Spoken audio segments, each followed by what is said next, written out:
Hello, everyone. I believe we have gone live.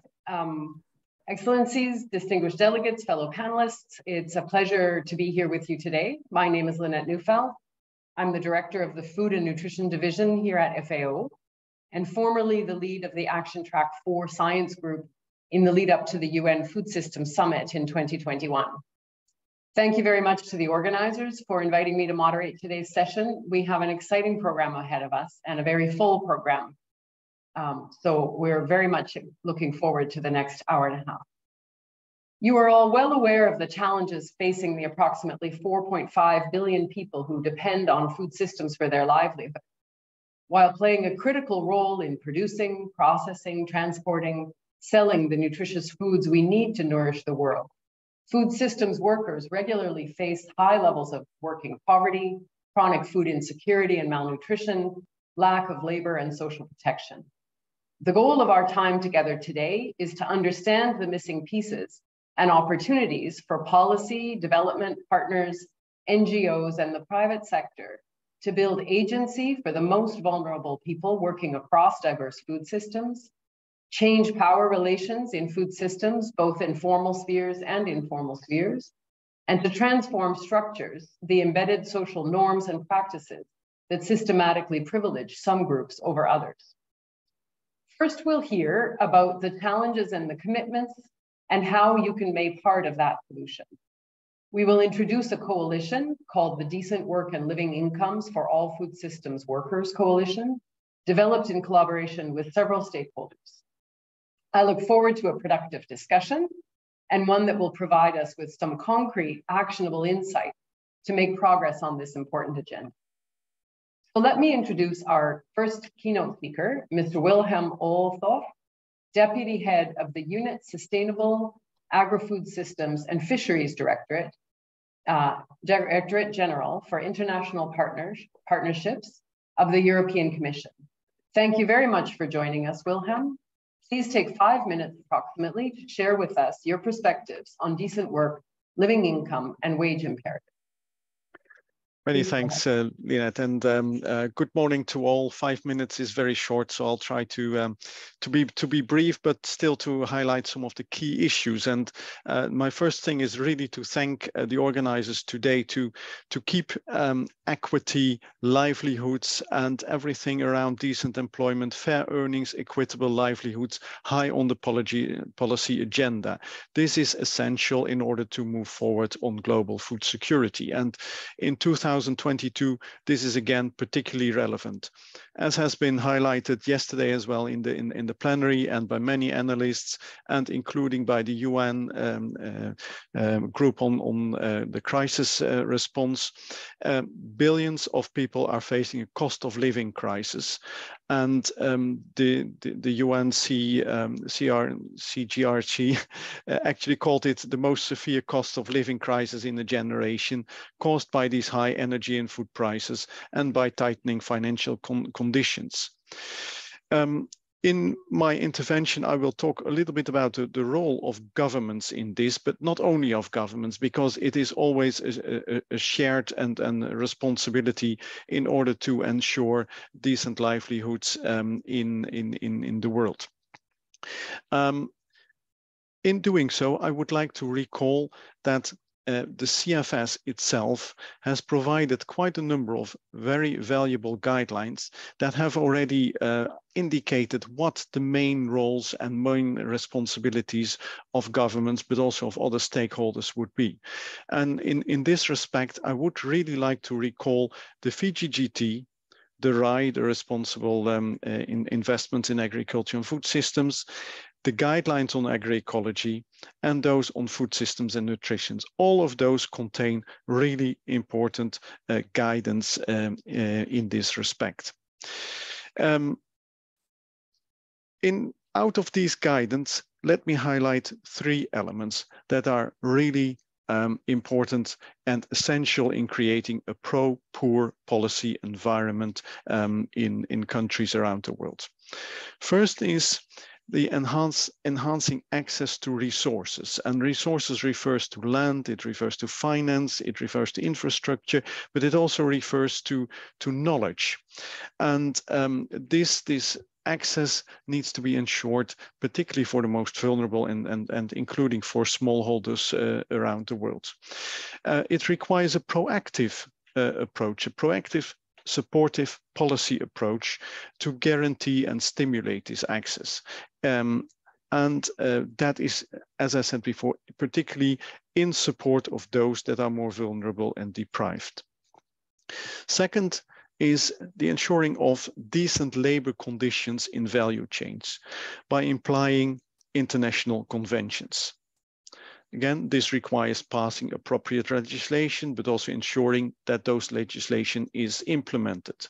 And to be successful, continued consultations with stakeholders, private sector, civil society, and others during the processes, legislative processes and follow-up are essential. And third, social measures need to be part and parcel of the policy environment, including on social and legal protection of farmers and other food system workers, particularly also of migrant workers and people in vulnerable situations. Now, I'm representing the European Commission, and the European Commission is both an international organization and a donor. And so I thought it would be appropriate to also highlight what the role of multilateral agencies and donors could be in facilitating those national processes. And I would like to do that by illustrating this with two examples. First is around the EU Sustainable Cocoa Initiative. This initiative was launched by the European Commission in September 2020 and followed a call by Ghana and Côte d'Ivoire for a living income for cocoa producers. The initiative aims to improve the economic, social, and environmental sustainability of cocoa value chains in West Africa. And in the past years, the European Commission has brought parties together, governments, private sector, civil society, international organizations, around cocoa talks at the global and at the national level. This has also commissioned a major study into the economics of the value chain in order to know what we're talking about and to have a clear fact-based baseline on the table. Moreover, the EU has launched a 25 million support program on budget support, technical assistance in 3 of the partner countries. And the aim, therefore, is to offer some hands-on support to producing countries in their efforts to improve sustainability of the cocoa value chains. In this respect, there's also scaling up of capacity building and technical assistance to ensure that the necessary systems are in place, namely traceability systems for cocoa production, child labor monitoring and remediation systems, and deforestation monitoring and early warning systems. My second example is about farmer organizations. In cooperation with IFAD, the EU has been supporting farmer organizations throughout the world, in Africa, Southeast Asia, Latin America, and it continues to do so. This support contains 2 strands. First, engagement in policy processes to influence a policy agenda and to take the views of these small farmers into account in those agendas. And second, support to the functioning of the organizations in order to better serve the members of the farmer organizations. That is, through joint input provision, joint marketing, knowledge transfer, access to insurance, etc. In other words, supporting the base that could provide a better livelihood for farmers throughout the world. In this short intervention, I would like to conclude by stressing 3 general points that come out of this presentation, but also are applicable more broadly. First, there's clearly always a need for multi-stakeholder processes. Involvement of all parties, this is an essential element of a policy environment, the fact that parties speak together and interact together. Second, the need for a very solid evidence base to start before taking major policy initiatives and investments. And third, the need for a common agenda. And in that respect, the national food systems support pathways that came out of the national food system of the Global Food Systems Summit can serve as excellent entry points to reset the agenda in support of decent livelihoods for all. I would like to thank you for your attention. Back to you, Lynette. Thank you very much. It's always difficult in 5 minutes, but that was very clear, very concise, and wonderful to hear both the broad considerations and the examples that you provided that really illustrate some of those. So we'll probably come back to many of those points during the panel discussion. And in the interest of time, I would like to go straight into that. Actually, but before we go into the discussion, I would like to queue up a video that will introduce the goals of the Decent Work and Living Coalition. So please go ahead.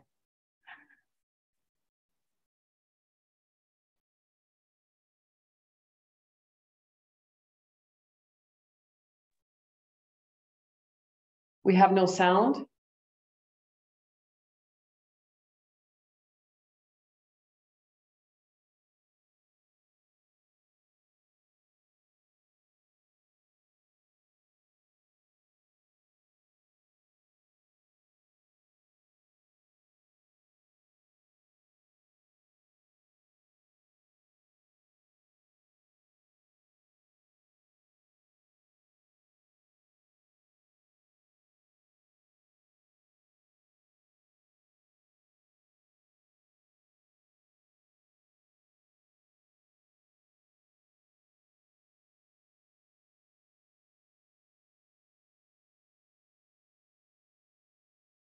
Perhaps we should, in the interest of time, go ahead with the, if that's all right with everybody, go ahead with the panel discussion, and then we come back to the video immediately after that. Is that okay, Christine?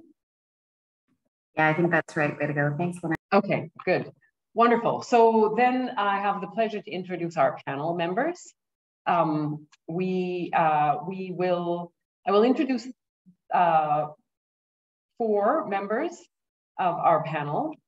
And these 4 are leaders who have been designing and delivering some exciting work globally to advance decent work and living incomes and wages for farmers and food systems workers. So first, if you would all be so kind as to turn your videos on, Mr. Piero Conforti is the Deputy Director of the Statistics Division at FAO and a member of the Livelihoods Working Group on the Food Systems Countdown Initiative. Mr. Brian Chipili, Senior Technical Lead of Agribusiness Hub in IFAD.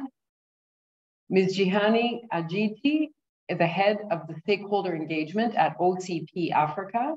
And just for those who are not familiar, OCP Group, formerly Office Chérifien des Phosphates, is a leader in the plant nutrition and the world's first producer of phosphate-based fertilizers that have been in operation for about a century. They are headquartered in Morocco and present in about 5 continents, group delivering up to about 165 clients.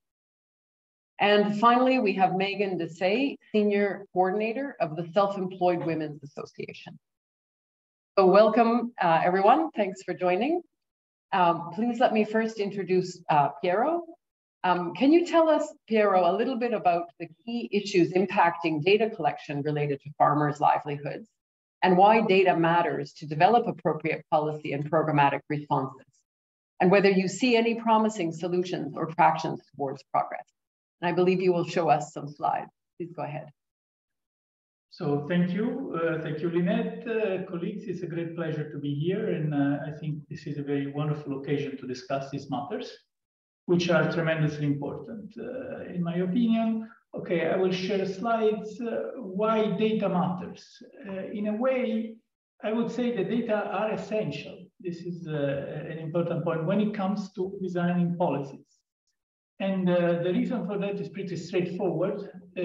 Without data, we cannot develop policy. It would be like trying to drive a car by being blind, and to run a system that is not the appropriate one.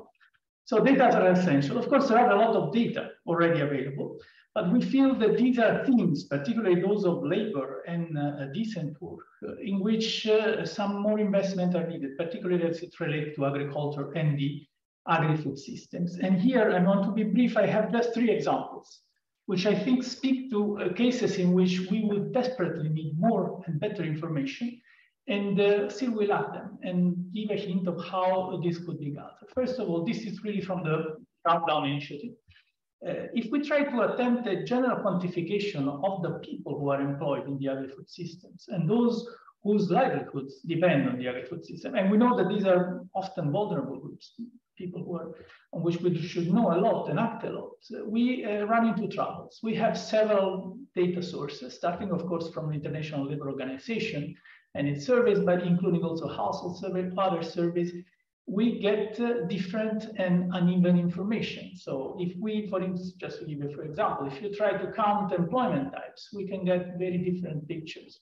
And if we browse the literature, we realize that there are several different kind of quantifications, okay? So we go from the 1.2 billion in agriculture of thorough, but then we add a few countries and we change this picture, we get up to 1.71 million if we consider the ILO and the Chinese Academy of Science, Agricultural Science for China. We in FAO are running another effort to try and collect all the data. We get to a possible figure of 1.3 billion, 2.3 billion of people who are actually depending for their livelihoods on agri-food system. We are much in the dark, and this is because we really lack consistent and granular data that can speak to these things, that can tell us the details that we need. And this is just if we talk about quantity, if you try to quantify. So for certain countries, of course, you have very good information. For certain countries, you don't have very good information. And yet this makes it difficult to design policies at the national level, at the international level, and yet it would be essential. If we try to turn from quantity to quality, and we look at the quality of jobs, of course, our main reference is the ILO Decent Work Indicators Framework, which is very rich, it has up to 60 indicators. When we try and apply it in agriculture and rural areas, we did some work a few years back on this. And we realized that a lot of the features of labor in agriculture are not easily tractable with these kind of indicators. You have, as you teach me, a lot of seasonality, a lot of informal jobs, a lot of family contributions. Wages are often implicit in kind, and it's often difficult to identify even simple things like the distinction between who is really employed and who is unemployed. So from this experience in a couple of countries, but there are many others that have been, of course, working in this area. But what we saw, even though from a pilot, so from a small scale survey, is that the extent of the poor quality of job tend to be very high in agriculture. We are just not discovering something new, but trying to attach figures to this. And we see that the figures are quite impressive. You have child labor was coming out up to 75% of 76% of the farms. You have high levels of underemployment. You have a lot of engagement in dangerous activities. Now, on all these things, the point is that we would desperately need more and granular information, okay? In order to take action in a way that is rational and targeted. And yet data is scattered and little. So the attempt should be that of improving this situation, especially in some of the countries where these issues are wider and where the agricultural sector, particularly the primary part of the agri-food system, is the one that is more extensive and more developed and more important in the economy. Final example, the small-scale food producer. This is SDG target 2.3. We know that this is a core element of the SDG agenda. Supporting and doubling incomes of productivity of small-scale farmers is a key target in agriculture and agricultural development. Yet, do we have data for this? We really don't. Okay, we don't know exactly who is a small-scale farmer, so it's very difficult to define something like this. And to design policy, we would need to essentially identify a population of food producers and partition it on the basis of the production scale, and then understand what are the socioeconomic characteristics, the location of these small-scale farmers. And yet, these require some type of surveys that are very seldom available. So we require surveys that collect a wide range of socioeconomic variables referred to production unit. And yet, these kind of surveys are really very infrequent, very seldom available. And by the way, I mean, this is one of the motivation of a huge initiative, which is the 50 by 2030 initiative, in which a wide group of donors have been gathering to try and support the information basis on these matters. So this is the third example. To sum up, I think we need to invest in data to facilitate policy decision making and to improve outcomes and the assessment of their outcomes. At the same time, we have to make an effort in this investment of making data collection more efficient, streamlining costs. Of course, we don't want to invest in data for the sake of investing in data. We want to do this as far as this is useful and serves the purpose of a more efficient targeting and design of policies. I think that in this investment, the key elements and the common line among these examples, so there are many, is granularity. So we need data that is more granular. Granularity is an essential part of the data gap. If we want to improve the targeting of policies and affect the distribution parameters and affect those who are more in need, we need micro-level consistent information. We need information that is consistent and is generated at the level of the households, of the farm, of the individual units of production and consumption. And I think this is what I would want to tell you today. Thanks a lot. Thank you very much. A lot of points to pick up again in our question and answer. Please do remember we will have a question and answer, so please feel free to start formulating your questions and sharing them. We do have someone monitoring the Q&A section, so please do share and we will come back to questions shortly. I would now like to turn to some of the work that is currently going on and how we are addressing some of the issues that have been raised. So Brian, let me turn to you now. Can you tell us about how IFAD is targeting better outcomes for youth through the agribusiness program? Sorry, come again with the question. Yes, can you tell us how IFAD is targeting better outcomes for youth through the agribusiness program? Okay, thank you. So basically, IFAD is implementing the agribusiness hubs program in 9 African countries. And the objective is to create decent jobs for rural youth. And these jobs, the majority, 70% are wage jobs. So we targeted 70% because we learned that the majority of youth, and the reason they migrate usually from rural places to urban places, they are so interested in wage jobs. So we thought of why can't we just support what their ambitions are? So we basically do some intensive rural labor diagnostics to identify some economic units within the agri-food systems and their adjacent sectors who can absorb those youth, and just to see what are some of the skills these economic units need so that their enterprises are more productive or to increase productivity. Then we work close with some TVET institutions, which are domiciled in rural places and others in peri-urban, so that we design some short courses which will address the skills match which we have been identified.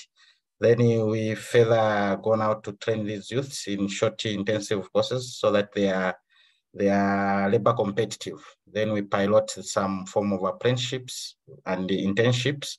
Then thereafter they are absorbed.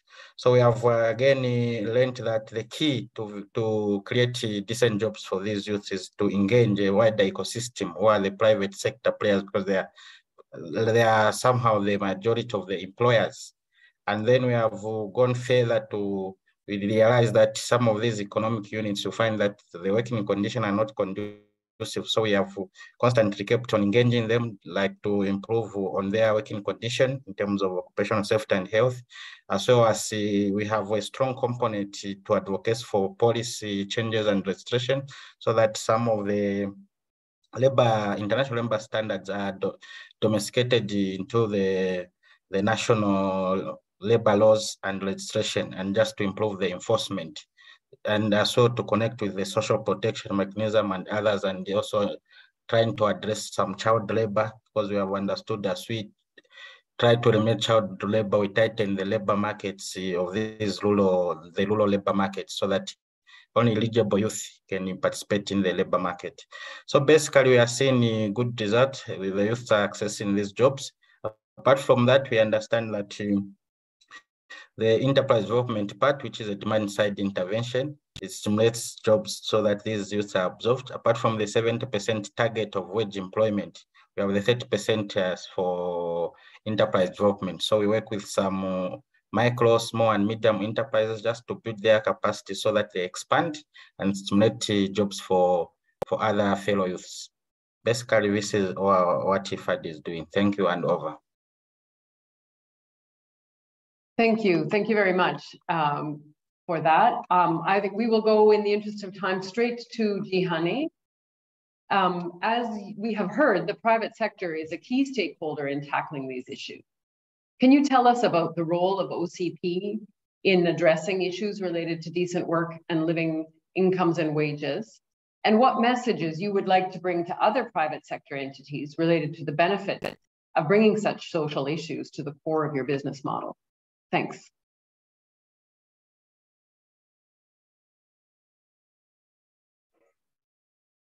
Hi, everyone.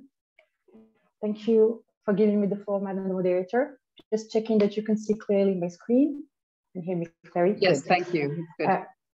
First, let me thank CARE, IFAD, and the other organizers of this event for inviting me to be part of this important and timely discussion.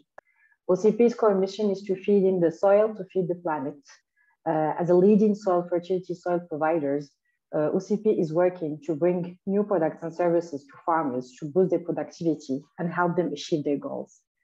Productive and resilient livelihoods, thriving rural communities, and equitable value distribution are core tenets of a sustainable food system and underpin a strong agribusiness sector. The private sector is therefore a partner in addressing growing inequality and persistent poverty that is common for the people in the food and agriculture system. Addressing inequality is essential to building a sustainable food system and to our collective ability to meet SDGs, in particular SDG 1, no poverty, and SDG 2 on zero hunger. So let me share a case study of what OCP is doing to support farmers workers to achieve that decent livelihood.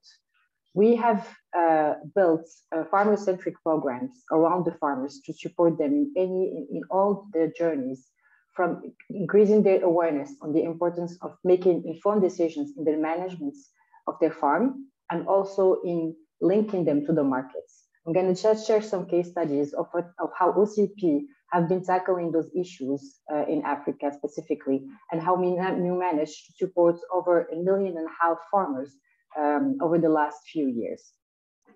We have first worked on the awareness parts. Farmers to be considered as managing their farm and lifting them from subsistence farming to commercial farming needs to have a support system to make informed decisions. When they are not aware of the level of the nutrients in their soils, when they are not aware if they are using the right fertilizer or not, how much yield should they be targeting, and how much revenue would that represent, they are not helped into making informed decisions. And buying input for farmers is a huge investment.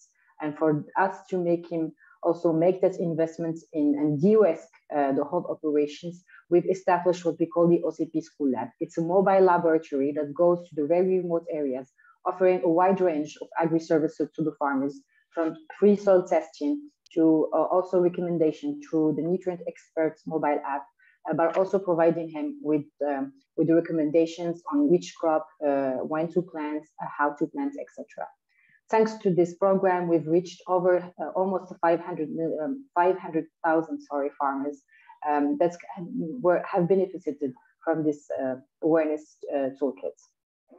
But working on this part is not enough. Even if, let's say, the farmers have increased his yield, if he doesn't convert that increase in production into an increase in income, the investment is kind of reduced to zero. So we've managed to work also on a more end-to-end value chain solution, which is the Agri-Booster program. The Agri-Booster offer places the farmer at the center of the value chain, and which starts by linking the farmer to the markets. We secure an offtake to farmers. Thanks to that offtake, we have a collateral. We can go to the financial institutions, microfinancial institutions, to provide with farmers with the access to financing, access also sometimes to insurance. And to be de-risk the whole operations, we are also providing continuous training throughout the year, but also a certain set of quality products that unfortunately, farmers don't always have access to in an affordable and timely way. So thanks to this offer, and thanks to the multi-partners that have been collaborating in this program, obviously the private sector also is aware that this is not something we can do alone, and we have to partners with all players throughout the value chain to make sure that the farmers that actually all the support system that is needed for him to increase his income and to also continue investing in his farm. So thanks to this Agri-Booster offer, we managed to increase the yields of farmers from 50 to almost 130%. Working on better management practices, agricultural practices, sorry, but also working on how to link into the markets. And so this program, almost 800,000 farmers have benefited from this and have seen their decent livelihood increase and had access to more sustainable income. So this is only working on the farmer side, but obviously to also secure the development of agriculture and the development of all the farmer-facing activities. We realized that it was also important to work on the value chain, to work on the agro dealers, to work on the entrepreneurs. So we've launched a number of programs that are empowering actually agri-entrepreneurs to continue to support the smallholder farmers. We've invested in a set of farmer houses that are located in really remote areas where there are very little agro dealers, very little access to the last mile services that the farmer deserve. Especially in Nigeria, we have opened over 80 farmer houses. In those farmer houses, the farmer have access to counseling, to also soil testing, sometimes also to lease of machinery that is provided to them. And we train the agri promoters to go and also reach the farmers and train them and support them with a set of tools and also aggregate the demand in order to reach a certain scale. So this program have also enabled us to secure the establishment of a valid and solid network around the farmers, especially in the last mile. And this is how we believe from the private sector. We believe that these investments are necessary from the private sector to really to secure sustainable development of the agricultural value chain by focusing on the farmers and focusing on lifting him from the subsistence farmer to a more commercial farm. And thank you. Thank you very much. So our last panel member, Mega, we would now like to go back to the workers' perspective. I think it's most important message before we close this portion of the panel. From your experience at SEWA, what are the key asks to government, multilateral organizations, and the private sector in improving outcomes for people working in the food system? Thank you very much. Namaste, everyone. And on behalf of 2.1 million women members from informal sector workers, we are happy to be part of this panel. SEWA has been organizing women workers from the informal economy for around 5 decades. During these years, we have understood that women are the backbone of the informal workers' households and are shouldering the responsibility of fulfilling the family's food and nutrition needs.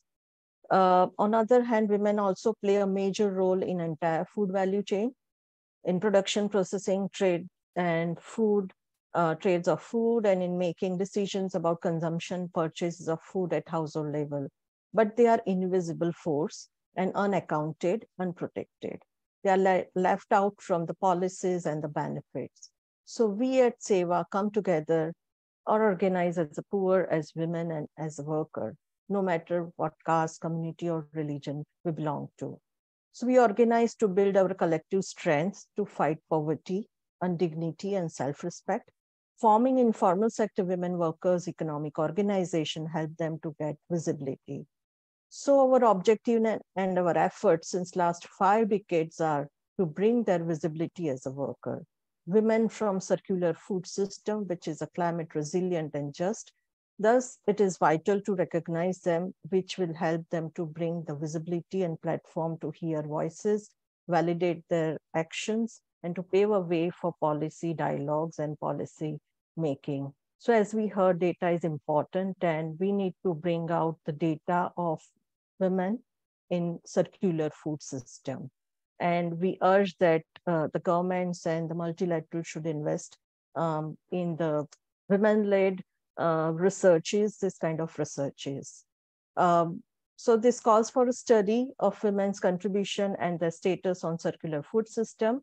SEWA has plans for an action research aimed towards strengthening the food system by ensuring decent work around supply chains and ensuring living wages by involving informal sector women workers. It is important to study the circular economy and the barriers in the food system, and outcomes can help design programs and policies which can strengthen agriculture, reduce migration, provide decent work and social security, and reduce GHG emission to address the climate change. Secondly, women face many constraints, of which biggest are structural barriers and lack of land ownership, access to other resources due to patriarchal farming system, and gender discrimination. So this calls for the women-friendly policies and programs which can recognize women as workers, provide them access to resources, financial markets, and in decision-making. So to recognize women as a farmer or as a food supply chain worker, we need to bring out the policies which do not require any collaterals, which help them to bring at the decision-making bodies. SEWA has also organized women farmers into commodity clusters to bring quality and quantity, which can place them to mainstream market. A producer-owned company called Rudy Multi-Trading Company, which has been formed by SEWA, and which can deal with the market players. The need is to have a special policies, provide a platform to grow and compete in the mainstream for these women-led producer-owned companies. Thirdly, resilience building of a smallholder farmer and food system workers to absorb climate and market shocks call for the Climate Resilient Fund, which can help women farmers to avail immediate and affordable finance for resilience of food system. This shall be affordable and repayment as per the supply chain. So it can be a mix of the grants, loans, soft loans, and a creation of these funds at the producer level, the workers level, will help them to have access, easy access. Fourthly, there is a need to treat farm as an enterprise, promoting women-owned and managed food social enterprises and bringing in technology required skills to strengthen the decentralized supply chain would not only link consumers directly to producer-led value chains, but also make farmers and other stakeholders in the value supply chain as equal partners. There is a dire need of bringing pro-poor and pro-farmer policies that promote traditional food for supporting and strengthening this approach. Thank you very much. Thank you very much. We now have about 15 minutes or so for some discussion, questions and answers. So I would like to turn it to my colleague, Christine Campeau, who will ask the questions. Over to you, Christine. Thanks for that, Lynette. So my first series of questions that have come in from the chat are from Jihan. There's 3 questions, so I'll read out all 3 questions and you feel free to answer them in one comprehensive answer. And that the first one is, how is the agribusiness program engaging with other stakeholders in the ecosystem?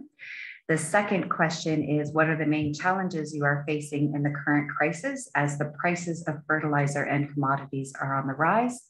And the third question are, what lessons can the private sector learn and take from agribusiness programs for their own efforts in this area? Thanks. Jihan, over to you.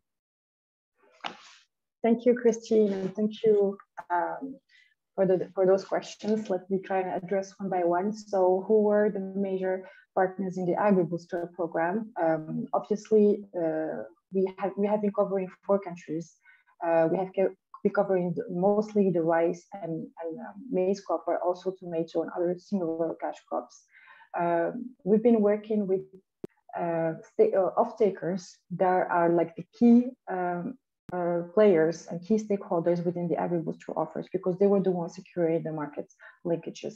Sometimes we also had discussions with food processors that were a bit beyond that, and that were securing also that the off-takers have had a market for the aggregation of the production that they were acquiring on behalf of the farmers.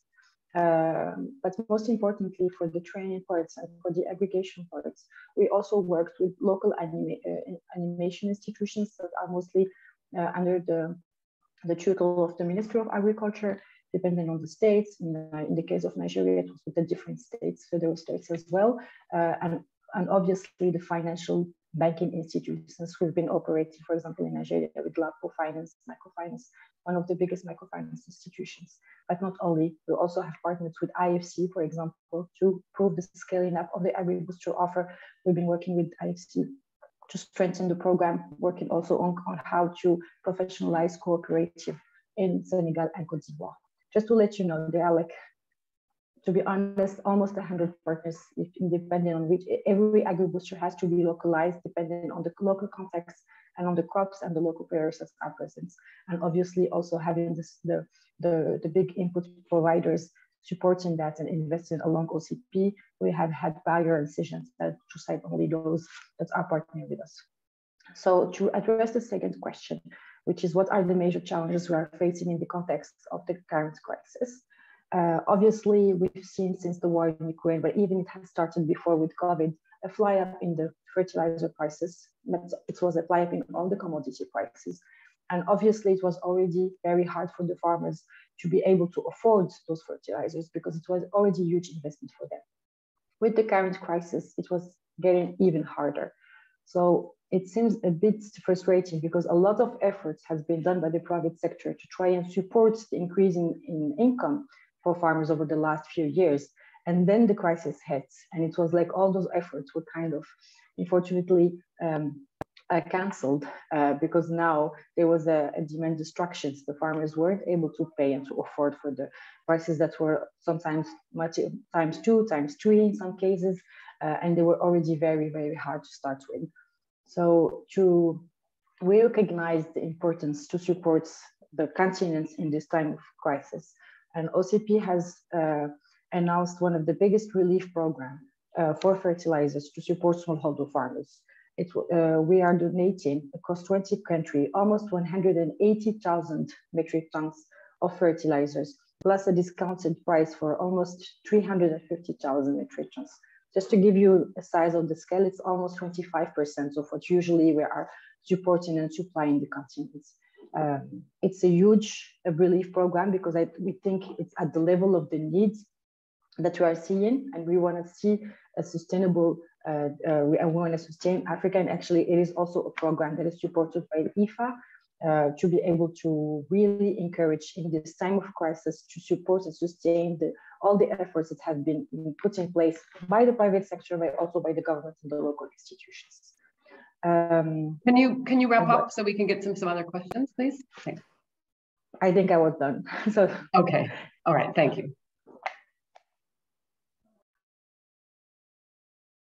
Christine, back to you. Yeah, sorry, I couldn't find my mute button, of course. We have a lot of questions. So I think if it's okay with you, Lynette, I'm going to say to the 3 following speakers, I'm going to read out the questions and then we can have them answer them in that order, but that'll give the presenters a minute to reflect on what they want to say. So the first series of questions is going to go to Brian from IFAD. Brian, beyond and besides focusing on individual productivity and so-called employability, how does IFAD take into account structural dimensions of employment, such as education, social protection, labor, agriculture, trade, industrial sectors in this program? And is it only by calling for efforts on social protection and health policies? Please elaborate that and the outcomes of the PGM. The next question is going to be for Piero.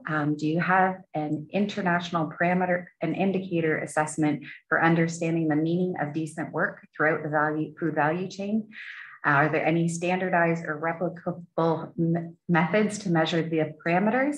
And what is the best resource for us to cite the parameters with possible real-time data info from the international source such as ILO and FAO? One second question is, perhaps you can tell us more about the 2.3 and the 50% by 2030 and labor. The last question actually goes back to Wim. I'm not sure if that's going off script, but Wim, I'm going to add you into the mix. You had mentioned the need for evidence-based decision-making and the importance of common agenda. You highlighted the national pathways as a vehicle to align national actors behind a common agenda. We know that 69% of the national pathways mention decent work and living in incomes and wages. FAO, I know, has a pathway analysis. I'll put the link in the chat. So how do we make sure that we're able to connect the work of this group with the 69% of governments in their national pathways that have asked for that support? So if it's okay, Lynette, we're going to start with Brian and then move straight over to Piero. And if Wim, if you're still listening and with us, it'd be great if you have any answers to that last question that came to you. And I've also noticed that Florence Egal has her hand up in the chat. So maybe we can ask that last question if we have enough time. Thanks. Okay. Please do try to stick to about 2 minutes each, so we can try to get to one more round of questions. Thanks. Okay, thank you.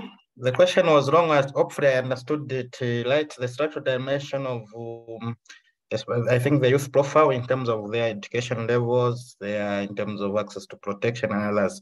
So I'd say we understand that the profile of youth are different. The youth are not homogeneous, they are heterogeneous. You find they are some are low skilled, others medium skilled, and others high skilled.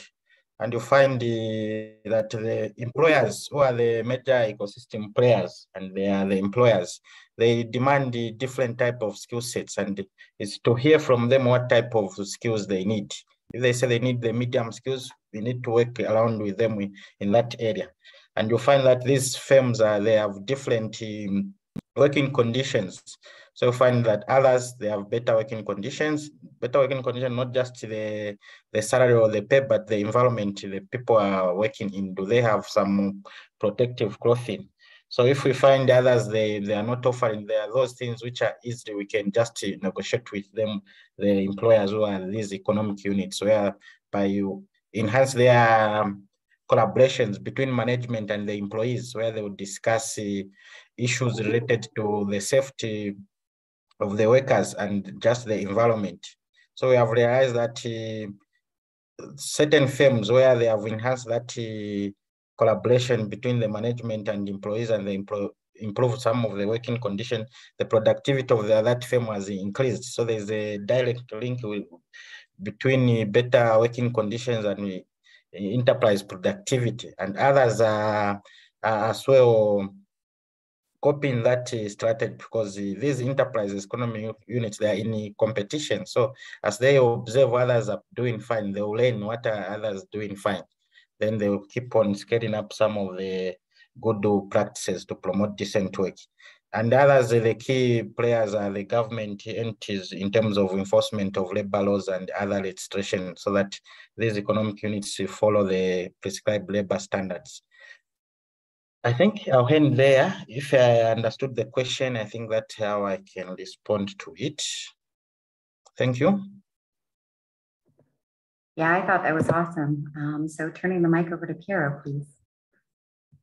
No, thank you. Thank you for the questions. Okay, on the standardized parameter, I typed an answer also in the Q&A box, but just to say, unfortunately, we don't have yet any standardized parameter, any substantive work on the food system.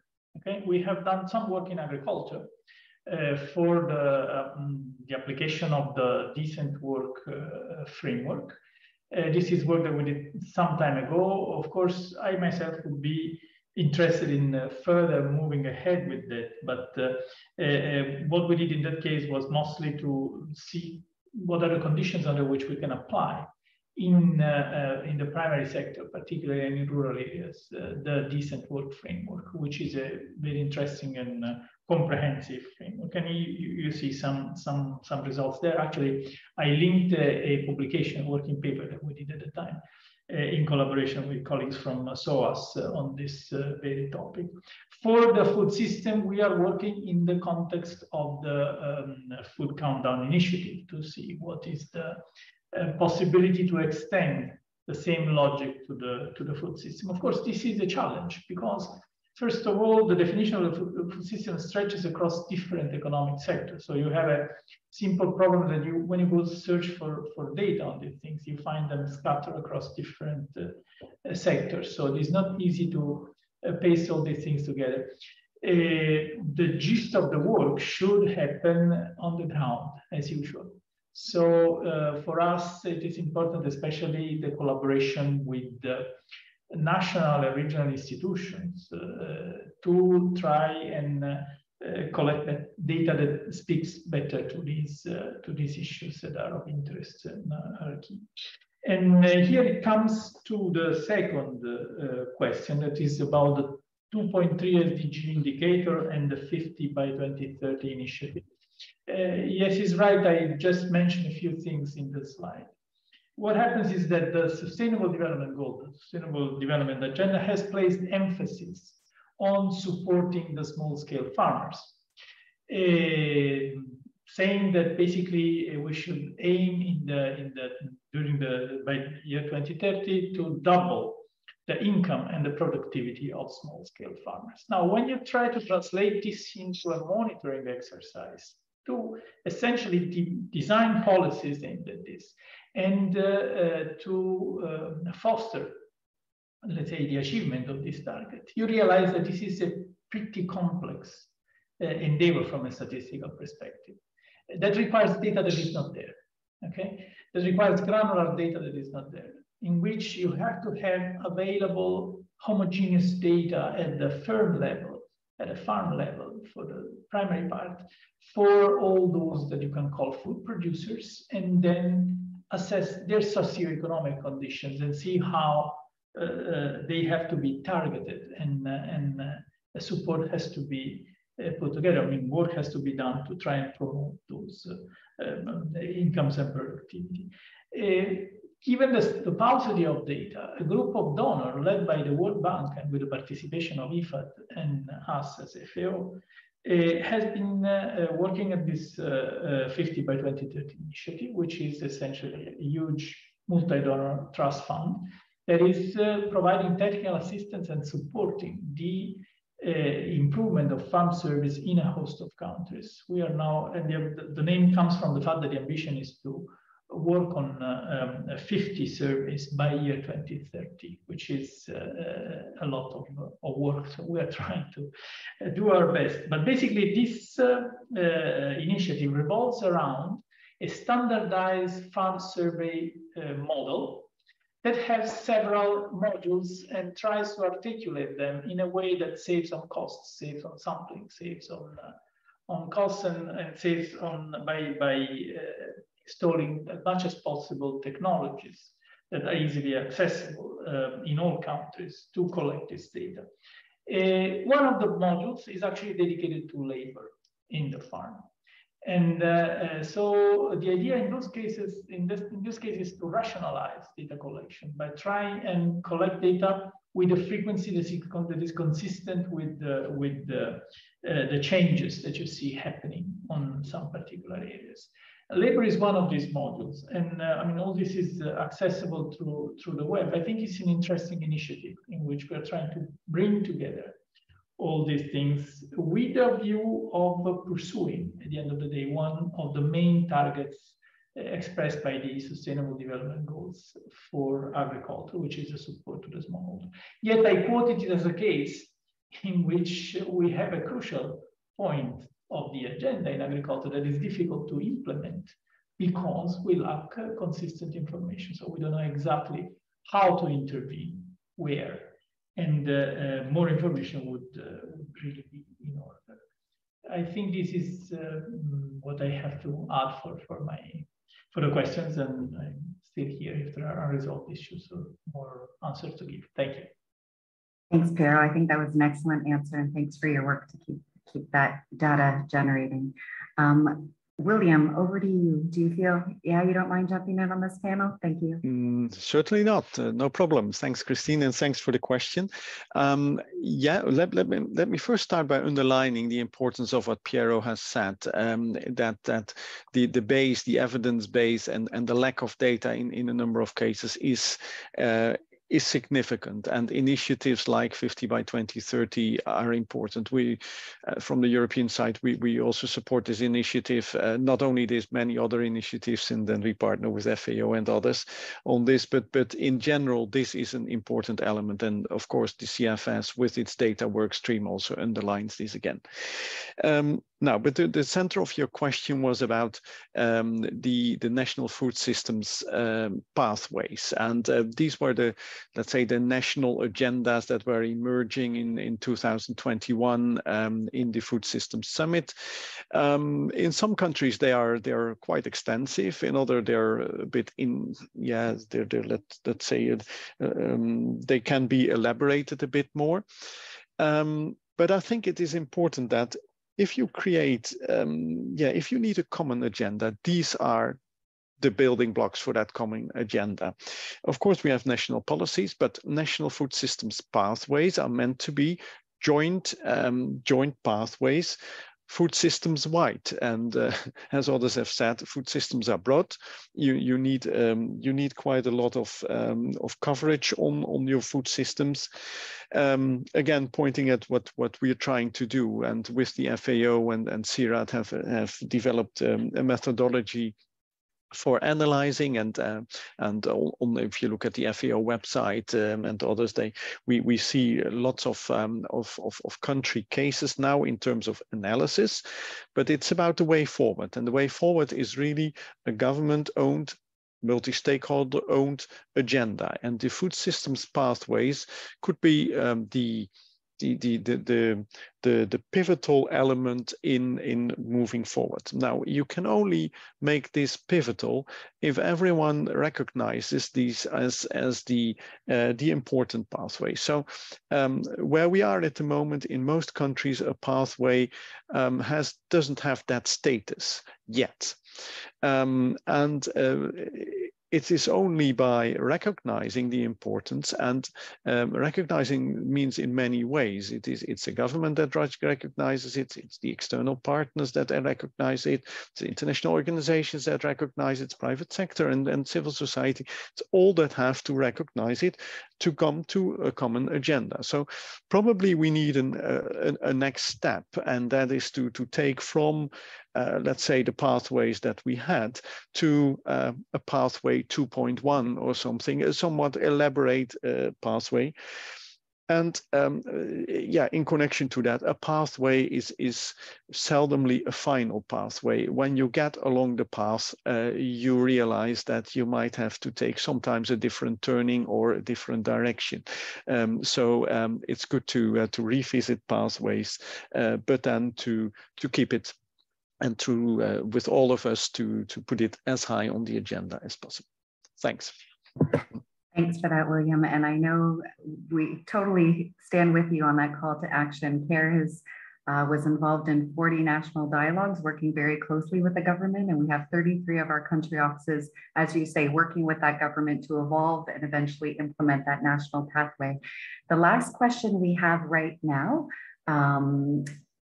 there's one, Florence Egal from the floor had asked Lynette if that's okay to give one question to Florence, if she can unmute herself, hopefully that works. And then the final question will be going to Mega from SEWA, pretty much a call to action, because you work with all the women that are facing these issues every day. So that is how we will wrap up the session before ending back to Lynette. Florence, can we hear you? I see on the screen. Sorry, thank you very much. Great. Okay, thank you. Great session. UN Habitat works on affordable housing and social protection system, and clearly this is an important dimension of living conditions. 2 points, questions, wherever you want to put them.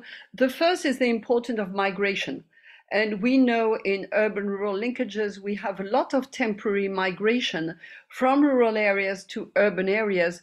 And these migrants don't necessarily live in the best living condition. They often end up being slaves of farmers, of groups that we would consider as very poor themselves. So I think it's very important not to forget them. And the second thing is, if we're talking of vulnerable people, the poorest households have to face a very complex context, and they have a multi-pronged livelihood system. And solidarity networks are very important. So I would just like to raise attention to the fact that the value chain approach, with the best intentions of the world, may actually end up not being necessarily the best response. I remember a very interesting project in Morocco, Jihan, where actually the project was extremely successful. So actually the farmer got a second wife. So I think we really need to make sure we have a systems approach in those point of views. Thank you. Thanks for that, Florence. And I think I'll direct all those questions to Mega, if you can add that into your call to action. So Mega, the question to you, I'll pick up some of what Florence has said around the vulnerable people, especially refugees and their work. The importance of solidarity networks. So thinking of the issue coming from a value chain approach, which is quite linear, where we know, unfortunately, the world isn't linear. So it's not that simple. If you can add some of those elements into your call to action of what you would like the world to do, that would be excellent. And then we'll hand back over to Lynette. Thank you. Thank you, Christine. Based on experience, I say that our members, the women who are working in the food system, they are from the informal sector, they are poor. So at SEWA, we have learned that organizing is a key. And when we organize, they build their collective strength and they help them to bring to the mainstream market as well as the platforms.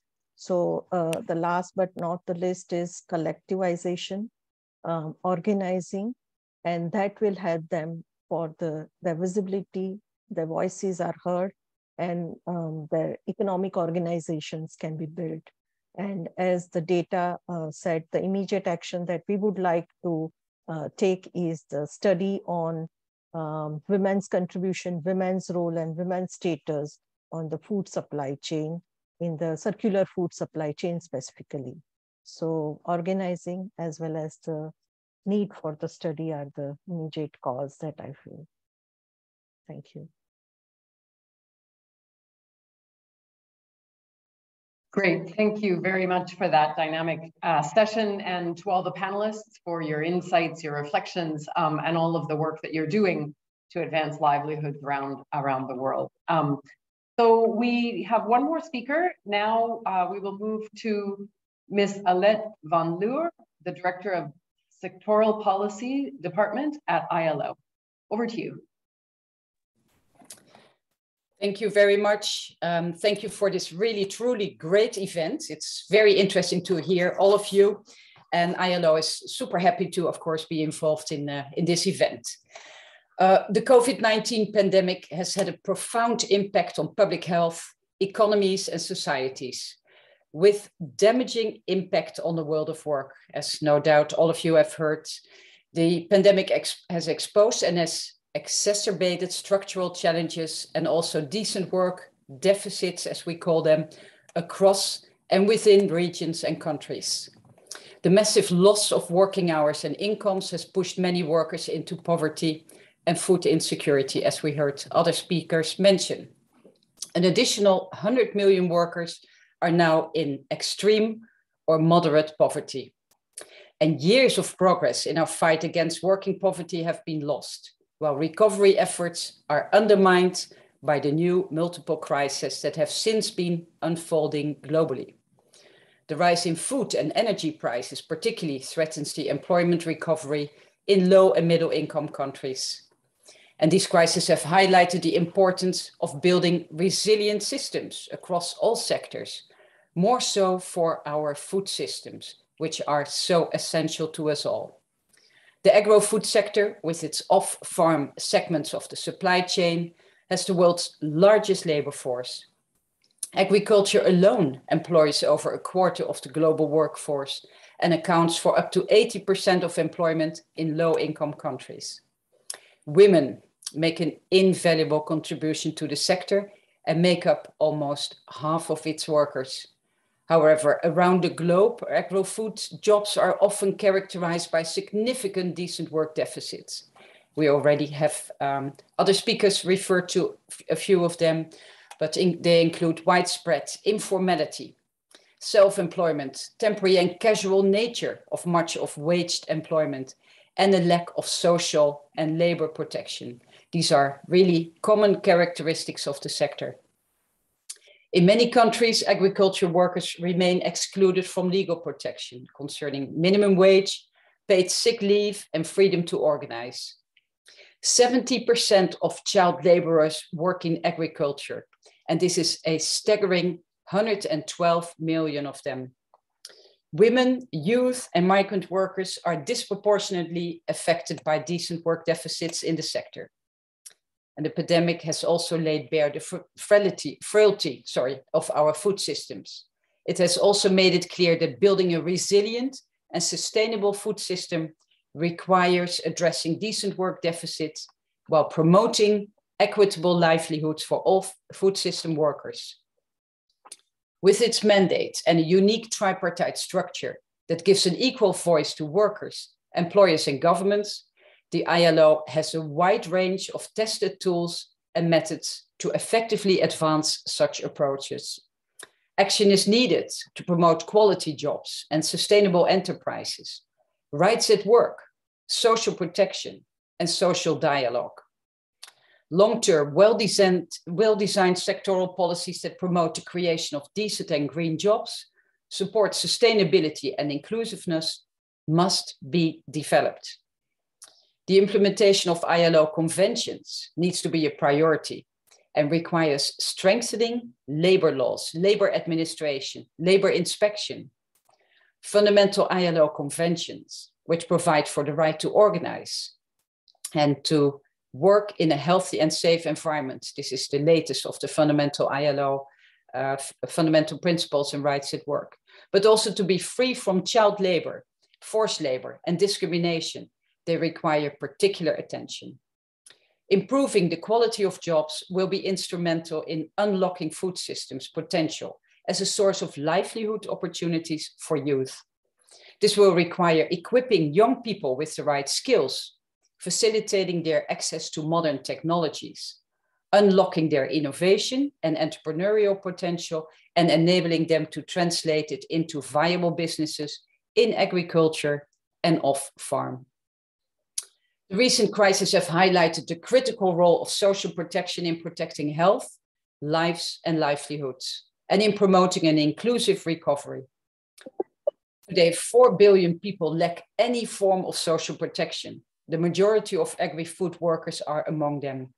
We should accelerate progress towards universal social protection systems, starting with the establishment of nationally defined social protection floors, guaranteeing at least access to healthcare and a basic level of income security.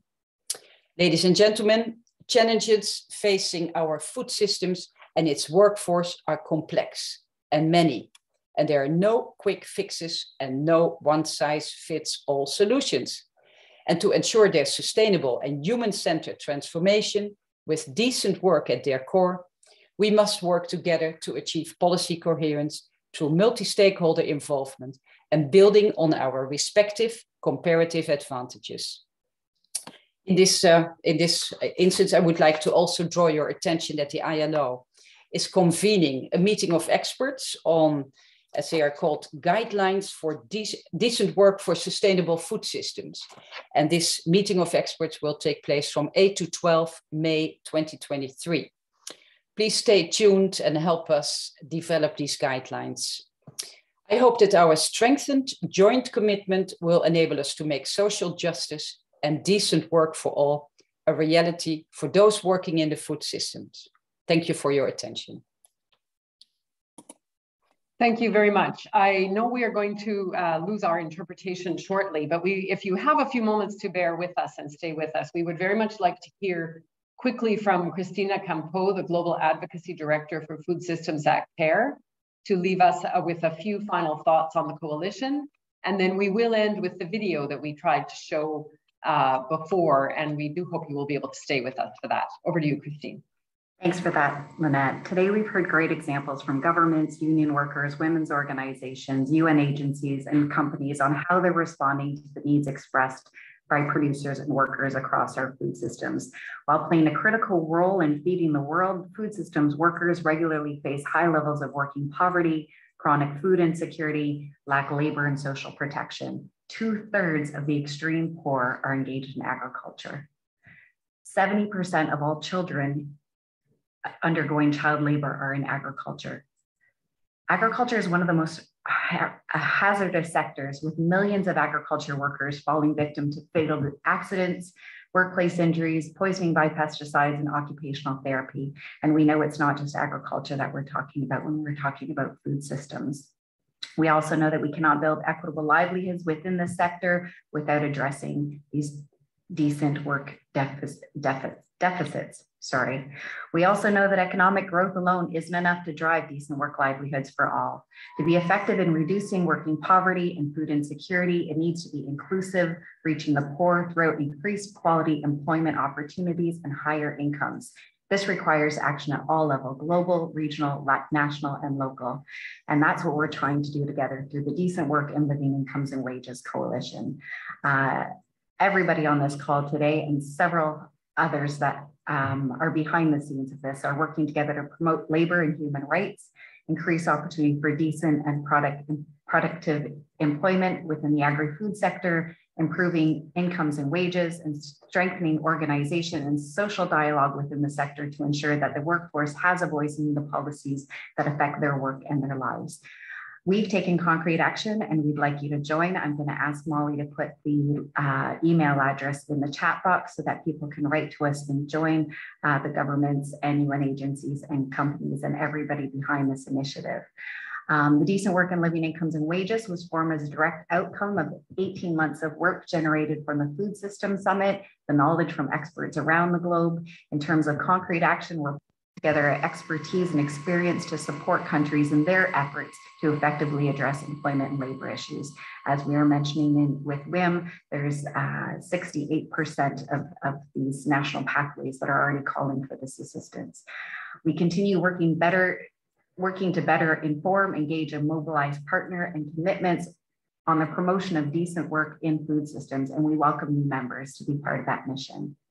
For the anchor agencies, that's IFAD, ILO, and CARE, and other partners of the coalition, this isn't new work for us. Our organizations have been working on employment and labor issues for many years. What is new now is how we're coming together to join forces. We hope that our combined expertise and mandate, we can effectively support member states and stakeholders. So thank you, and we very much welcome you to join us. We can cue up that video, please.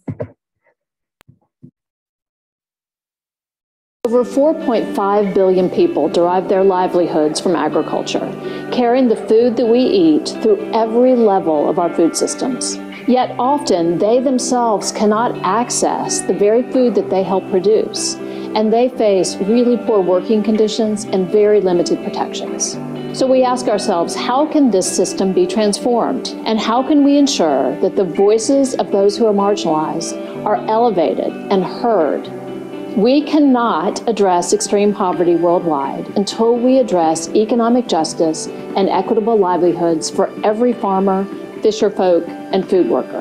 This is the foundation for our coalition of action, decent work and living income and wages for all food system workers. Agricultural workers regularly face poor working conditions, high levels of working poverty, and a lack of access to rights. In some countries, they are specifically excluded from key legal protections, such as minimum wages, paid sick leave, and the right to organise or to social protection. Guaranteeing safe and healthy working conditions, better incomes, and greater protection for agri-food workers is critical. It's critical if we are to build food systems that can withstand current and future crises. The sunny morning now. The last week on call the family they wake a doka king garden or and being an fast in garden and an affair and garden hotel. Family experience covering is 7 months so corner doku. Well I need to go. Ngam fanga karamungo jo yele. Nga computer jo le certificate nga computer jo diploma. Ngando koma afana school fees jo ngana ulula afana makwe. The coalition will generate more and better jobs in the food system, especially for youth. By accelerating commitment to decent wages and living income, it will help small-scale farmers reach their potential. It will also extend social protection programs, improve labor market governance, and strengthen social dialogue. Governments, civil society, the private sector, and academics all have a role to play in bringing this coalition to life. The Dominican Republic has pledged its full support to the coalition so as to improve the livelihoods of our food system workers and their families. We invite you to join us and our partners in making this coalition a concrete reality across the world.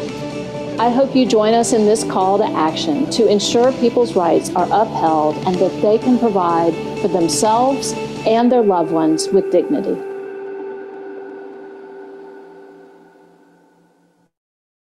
Thank you, everyone. Thanks for staying with us and for all the work that you are doing in this important topic. I'll sign off and have a good day. Bye. Thank you. Bye-bye. Many thanks. Thank you.